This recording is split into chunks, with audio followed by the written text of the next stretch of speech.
जालन्यात पोटात चाकू घुसकून 18 वर्षीय तरुणाचा खून. अंबड तालुक्यातील पारनेर फाटा येथे घडली घटना. दुर्दैवी घटनेने परिसरात खळबळ. आरोपीच्या बहिणीला चिठ्ठी दिल्याच्या किरकोळ कारणातून मुलाची हत्या. जालन्यात पोटात चाकू घुसकून 18 वर्षीय तरुणाचा खून झाल्याची धक्कादायक घटना घडली आहे. अंबड तालुक्यातील पारनेर फाटा येथे ही घटना घडली असून या घटनेमुळे परिसरात एकच खळबळ उडाली आहे. पवन संतोष बोराटे वय 18 असे मयत तरुणाचे नाव आहे. आरोपीच्या बहिणीला चिठ्ठी दिल्याच्या किरकोळ कारणातून ही घटना घडल्याचे पोलीस तपासात समोर आले. काल रात्रीच्या सुमारास संशयित आरोपी राहुल खरे यांनी पवन बोराटे याच्या पोटात चाकूने गंभीर वार केले. या हल्ल्यात गंभीर जखमी झाल्याने त्याचा दुर्दैवी मृत्यू झाला.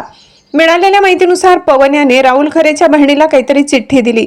या कारणावरून रागाच्या भरात आरोपी राहुल खरे याने पवन यास शिवीगाळ करत जीवे मारण्याची धमकी दिली आणि हत्या करण्याच्या उद्देशाने पवनच्या पोटात चाकूने 2 गंभीर वार केले.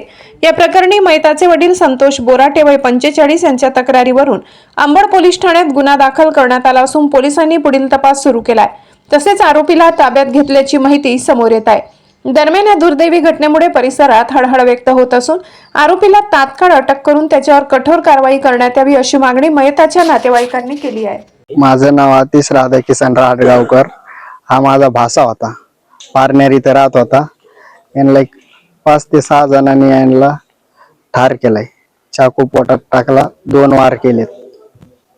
काय कारण होतं? ते मयताचं नाव काय आहे? कारण अद्याप माहिती नाही. ते काय केलं, काय मिळच नाही. अचानक आलेत आणि घरात घुसून मारलं. बाकी आमची एकच इच्छा आहे, पोलीस साहेबांनी आम्हाला चांगला न्याय द्यावा, कोणाच्या दबावाखाली नाही राहावा, आम्हाला आमचे न्याय द्यावा आणि सगळे आरोपी अटक व्हावं. मयताचे नाव काय आहे? मयताचे नाव पवन संतोष बोराटे आहे. वय 18 वर्षे.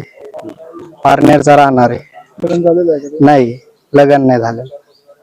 अवय ते वाद होता का पहिले? काय वाद नाही, काही नाही. रोज सोबत राहणार आहे ते, रात दिवस मित्र कंपनीचे ते. मग ते काय झालं, कसं झालं, अचानकच झालं. हो, मित्रांनी मित्राचा घात केला. त्याला सपोर्टला 5 ते 6 जण होते. त्यांचे नाव पण नाही घेतले. पोलीस स्टेशनला एकच आरोपी घेतलेला आहे.